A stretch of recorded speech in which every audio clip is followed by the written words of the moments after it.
All right, class, let's proceed to the data structures and algorithm basics already. So when we say data structures and algorithm, those are actually dealing with um, that is actually okay. So when we say data structures and algorithm, it is a core concept in computer science, enabling the efficient organizations of data and the development of algorithms to solve problem optimally. Let me just say these are the building blocks for computer programming. This is not only for computer science, but all of those other courses that deals with programming. It is about finding efficient ways to store and retrieve data, to perform operations on data, to solve specific problems.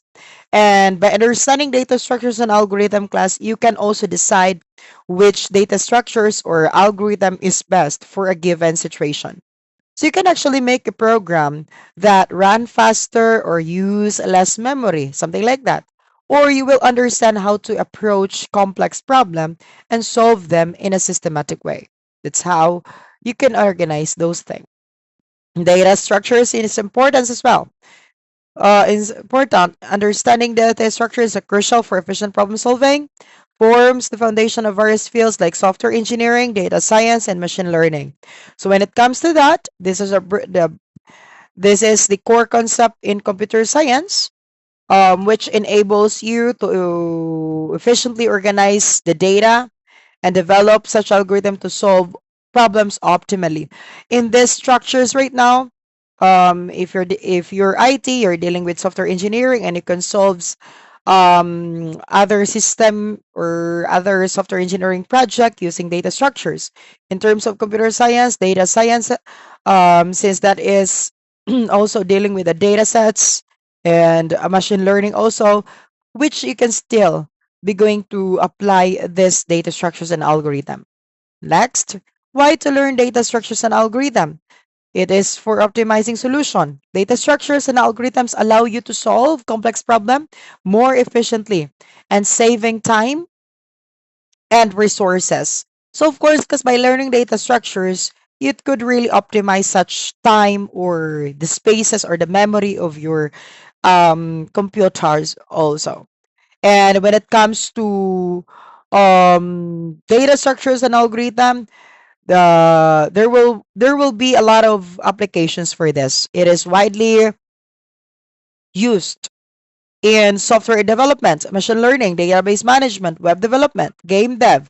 So if you're IS, database management, if you're IT, web development, if you're EMC, that is dealing with game development. So that's why class, this is really the foundation. All of my students is really studying data structures and algorithm, and they can't skip this class because of course this is really the foundation for you to really solve the problems efficiently. If you were not able to study this data structures and algorithm, your study will not be effective in your capstone in the future. If you were not able to study data structures and algorithm, you might not able to solve those certain applications that they will begin to solve with if you don't know how to solve that with data structures and algorithm. Because by simply studying data structures and algorithm, you can definitely solve the other task really um, good and efficient and effective as well.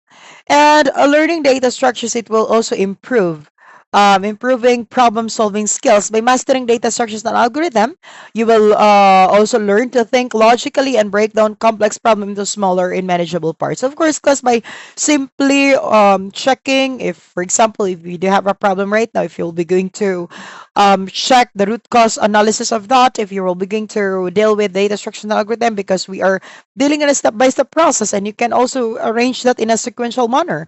And of course, you will know how to really solve that efficiently. And the real-world application of this DSA, web search engine, which is using hashing and graph algorithm to index and search the web. So in web search engine, for example, you wanted to search what is data structures in web 3.0. So you can definitely check a lot of resources because that is made with hashing already. Once you will begin to get the hash key or hash value, you will begin to search that one. I mean the hash key element, the hash values will definitely, there will be a specific hash values for that one, and eventually it will begin to display once you will begin to search those elements. That is also a constant time when we are dealing with hashing. And social network using graph algorithms for recommendations, friend suggestion, and shortest path. Of course, if you're dealing with mga accounts handling, add friend like Facebook, so that is using graph algorithm because it will eventually check your location and will also give you a recommendation who is actually near to you so that you can definitely add those specific person. For example, this is the from other cities in that perimeter, mga 6 kilometers and whatsoever, it will be recommended into your algorithm. And the friend suggestion, the shortest path for the graph algorithm, as what I've mentioned to you last time, that graph algorithm, we are dealing with Dijkstra's algorithm or Bellman-Ford algorithm. It is dealing with shortest path, or it is dealing with minimizing the specific algorithm. It could be like that. And route navigation, still dealing with the graph. Using graph algorithm like Dijkstra's for calculating the shortest route in the maps. Of course, that is still the application of this data structures and algorithm that we can definitely get the shortest path algorithm, and we will perform the greatest algorithm the same thing. And also, we have here lastly the compression using greedy algorithm like Huffman coding for data compression, which is effective as well, since we can also deal with those tasks that, for example, um, instead of using a lot of um, memory, of course, if you're trying to deal with a specific and suitable data structures and algorithm, of course, your memory will be compressed as well. You will not be going to waste more memory and so on.